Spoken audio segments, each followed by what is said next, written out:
காலை தோலை உரித்தார்கள். தோலை உரித்த பசுவின் மாமிசத்தை அங்குஜன், நீலன், அனுமான் இவர் மூவரும் ஒன்றாக சேர்ந்த 5 பங்காக போட்டார்கள். 5 பங்கிலே சிவபெருமான் மனைவியான சிவசக்தியோ முதல் பங்கானது எடுத்து சென்றார். அதை பார்த்தார் சிவபெருமான். இந்த மாமிசத்தின் மகிமையை நாம் அறிய வேண்டும் என்றார். யாரை கேட்டால் தெரியும் என்று யோசித்து அடே வீரஜாம்பகா என்று குரல் கொடுத்தார். ஐயனின் குரலை கேட்டு அடியனும் ஓடி வந்து ஏன் என்று கேட்டான் வீரஜாம்பகன். அடே வீரஜாம்பகா, சிவசக்தி எடுத்துச் செல்லும் முதல் பங்கானது எதற்கடா உதவும் என்று கேட்டார் சிவபெருமான். சுவாமி, சிவசக்தி எடுத்துச் செல்லும் முதல் பங்கானதோ அது மாமிசம். மந்திரம் கற்றவர்க்கும் தந்திரம் கற்றவர்க்கும் மாயாஜாலம் அறிந்தவர்க்கும் மகிழ்ச்சிக்கும் ஐயாகம் சாமி என்று சொன்னான் வீரஜாம்பகன். அடே வீரஜாம்பகா, நாராயணமூர்த்தி எடுத்து செல்லும் 2வது பங்கு எதற்கடா உதவும் என்று கேட்டார் சிவபெருமான். சுவாமி, நாராயணமூர்த்தி எடுத்து செல்லும் 2வது பங்கோ எலும்பாலது. அதிலே சீப்பாகும், சிமிழாகும், சீர்பற்று வாழும் பெண்களுக்கெல்லாம் மரண கர்ப்பியாகும் சாமி என்று சொன்னான் வீரஜாம்பகன். அடே வீரஜாம்பகா, பிரம்மதேவரிடத்து செல்லும் 3வது பங்கு எதற்கடா உதவும் என்று கேட்டார் சிவபெருமான். சுவாமி, பிரம்மதேவனிடத்து செல்லும் 3வது பங்கோ வாளானது.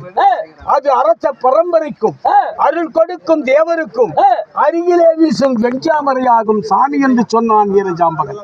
அடே வீரஜாம்பகா, நீ எடுத்து வைத்திருக்கிறாயே 4வது பங்கு அது எதற்கடா உதவும் என்று கேட்டார் சிவபெருமான். சுவாமி, நான் எடுத்து வைத்திருக்கும் 4வது பங்கோ தோலானது. அதிலே மாறாகும், வடமாகும், வண்ண கயிறாகும், வாசிக்க மேளமாகும், 1000 குதிரைகளுக்கும் அங்குபடியாகும் சாமி என்று சொன்னான் வீரஜாம்பகன். அடே வீரஜாம்பகா, யாருமே எடுக்காமல் இருக்கிறது 5வது பங்கு எதற்கடா உதவும் என்று கேட்டார் சிவபெருமான். சுவாமி, யாரும் எடுக்காமல் இருக்கும் 5வது பங்கோ சாணமானது. அதை எடுத்து நீரிட்டு கரைத்து சீர்கட்ட வீட்டை முடிகிறார். மூதேவி துளைந்து சீதேவி பெருகும் சாமி என்று சொன்னான் வீரஜாம்பகன். அடே வீரஜாம்பகா, பசுவின் மாமிசத்தை நான் அறிந்து கொண்டேன். அடுத்து இந்த திசையின் திருப்பலனை சொல்லடா என்று கேட்டார் சிவபெருமான். சுவாமி, திசையின் திருப்பலனையும் சொல்லுகிறேன் கேளுங்கள் சுவாமி என்று சொல்லி வடக்கே வல்லாளன் துறை, தெற்கே தேவர்களின் துறை, மேற்கே மேலாளன் துறை, கிழக்கே ஜாம்பகனின் துறை, அது என்னுடைய துறை சாமி என்று சொன்னான் வீரஜாம்பகன். அடே வீரஜாம்பகா, இந்த 4 திசைகளிலே பிறந்த முழுமையும் எடுத்து சொல்ல முடியுமா என்று கேட்டார் சிவபெருமான். சுவாமி, முழுமையும் சொல்லுகிறேன் கேளுங்கள் சுவாமி என்று சொல்லி வடக்கே மகாபாரதம் பிறந்தது, தெற்கே ராமாயணம் பிறந்தது, மேற்கே தானவர்கள் அழிந்தார்கள், கிழக்கே சங்கும் சாணார கத்தியும் பிறந்தது சாமி என்று சொன்னான் வீரஜாம்பகன். அடே வீரஜாம்பகா, கிழக்கே பிறந்த சங்கும் சக்தியின் சாணார கத்தியின் மகிமை என்றா என்று கேட்டார் சிவபெருமான். அந்த மகிமையும் சொல்லுகிறேன் கேளுங்கள் சுவாமி என்று சொல்லி பிறந்தவுடன் தாய்க்கொடி இருக்க சாணார கத்தியும், இறந்த பின் ஈம சடங்கு முடிக்க சங்குமே பிறந்தது சாமி என்று சொன்னான் வீரஜாம்பகன். அடே வீரஜாம்பகா, கால்பணம், முழந்துண்டு, வாய்க்கரிசி, வழிப்பிண்டம் இதையெல்லாம் வாங்கி தின்று வயிர் பிழைக்கும் நீ ஒரு சுடு பறையன் என்று உன்னை சோதித்து பார்த்தேன் என்று சொன்னார் சிவபெருமான்.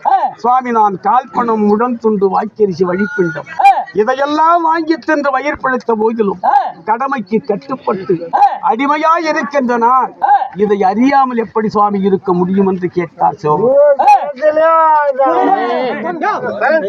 அடே வீரஜாம்பகா, பார் உலகத்திற்கு பரமனாக நான் பிறந்தேன்.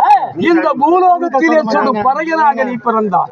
இனி முதல் கொண்டு பறையனும் நீயும் அல்ல, இந்த பரமனின் ஜாதி என்று சொல்லி மங்களம் பாடி அங்கே வெங்கல பறையெடுத்து கரத்திலே கொடுத்தார் சிவபெருமான்.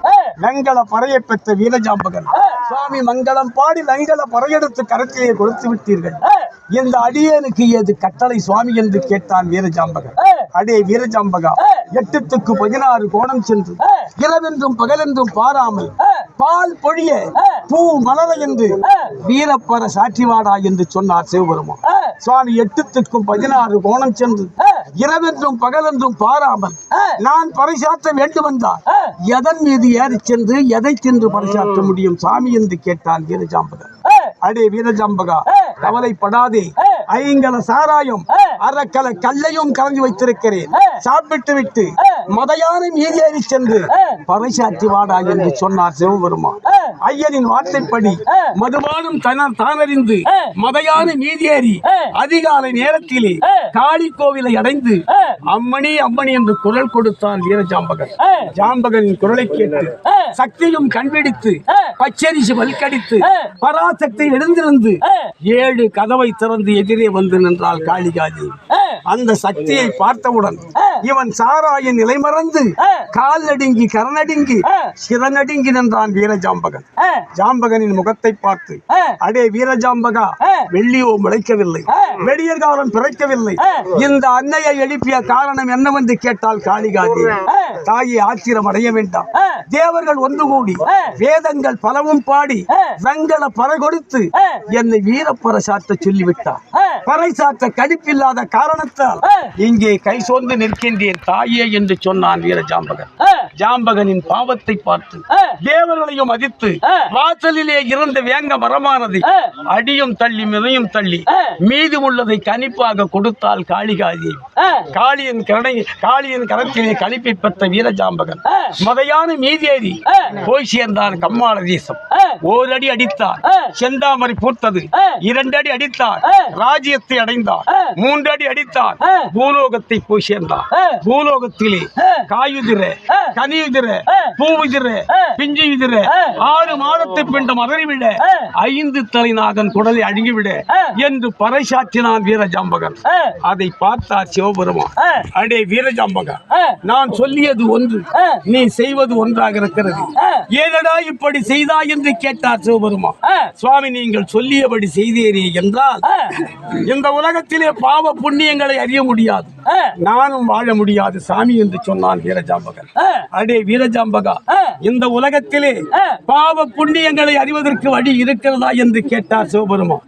அந்த வழியை சொல்லுகிறேன் கேளுங்கள் சுவாமி என்று சொல்லி, உலகத்திலே தாயாக பிறந்தாலும் பெண்ணாக பிறந்தாலும் ஆணாக பிறந்தாலும் தாயை அடித்தவரும் தந்தையை கொண்டவரும் மனநோக செய்தவரும் தாரத்தை மதியாமல் போனவரும் பசியற்று வந்தவருக்கு பாராமுகம் பார்த்தவரும் பாலிலே நீரிட்டு கலந்தவரும் பங்கிலே பங்கு பதறி எடுத்தவரும் அஞ்சாடி கூட அலரடித்தவரும் எல்லை கொல்லையை புரட்டியவரும் எதையும் காணாமல் பொய் சாட்சி சொன்னவரும் கூலியை குறைத்தவரும் குறைப்படி இட்டவரும் குண்டினி கலகம் செய்து குடும்பத்தை கலைத்தவரும் கோவிலை இடித்தவரும் குளத்தை துத்தவரும் கோவில் சொத்தை தொண்டவரும்